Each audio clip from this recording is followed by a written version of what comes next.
It was supposed to be a joke.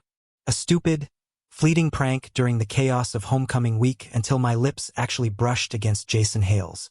Yes, Jason Hale, the golden boy of Lincoln High, the 6'2" basketball captain who could melt teachers with a grin and send half the school into hormonal meltdown with a wink.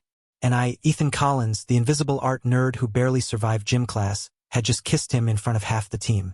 The worst part? Jason didn't laugh. He didn't shove me away, didn't crack a homophobic joke like I braced for. He just looked at me like I had stolen something from him. Like I had walked straight into his ribcage, ripped out his heart, and held it hostage. I tried to explain, to sputter out an apology. But by then the whispers had spread like wildfire. The basketball god and the nobody. The kiss. The scandal. By Monday morning, Jason Hale was everywhere I turned. At my locker. In the cafeteria. In the art room where no jock had ever dared to step foot. He stood there, arms crossed, with that maddening half-smile that made me want to punch him and melt into him at the same time. "You think you can just kiss me and walk away?" he'd said, his voice low, dangerous, but somehow almost playful. "Doesn't work like that, Collins.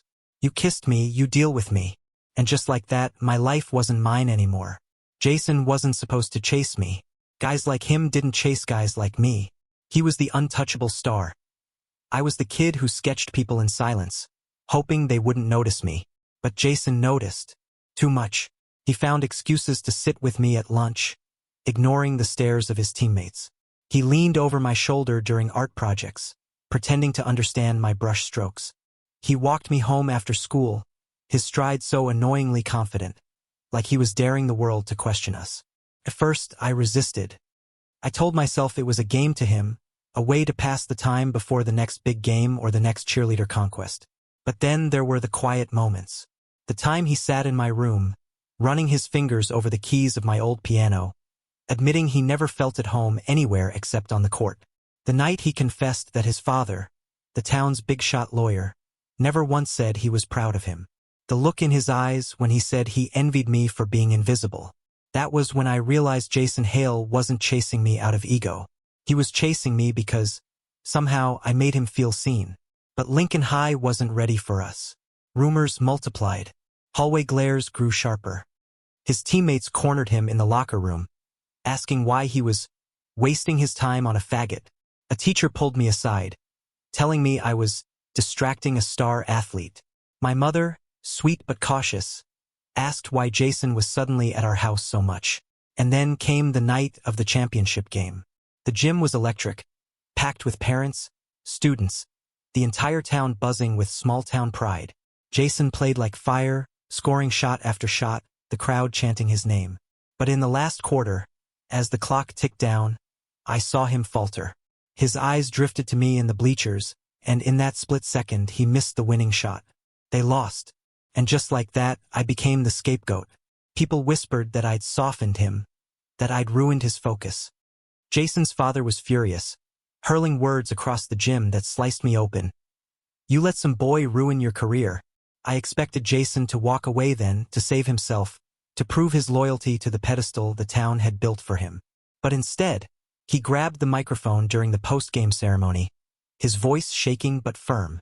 "You're wrong," he said, eyes locked on mine. "Ethan didn't ruin me. He saved me." The gym fell silent. My heart thundered so hard I thought it might crack my ribs. Jason continued, louder now, the tremor turning to fire. "I love this game, but I'm not going to pretend to be someone I'm not. If you can't handle that he faltered for the first time, his gaze burning into me, that I might be falling for him, then that's your problem, not mine." It was chaos after that.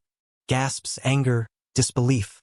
But somewhere in the middle of that storm, I realized Jason Hale had chosen me.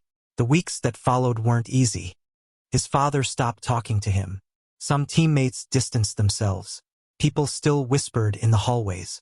But we also found allies, friends who stood by us, teachers who quietly supported us, strangers who reached out with kindness.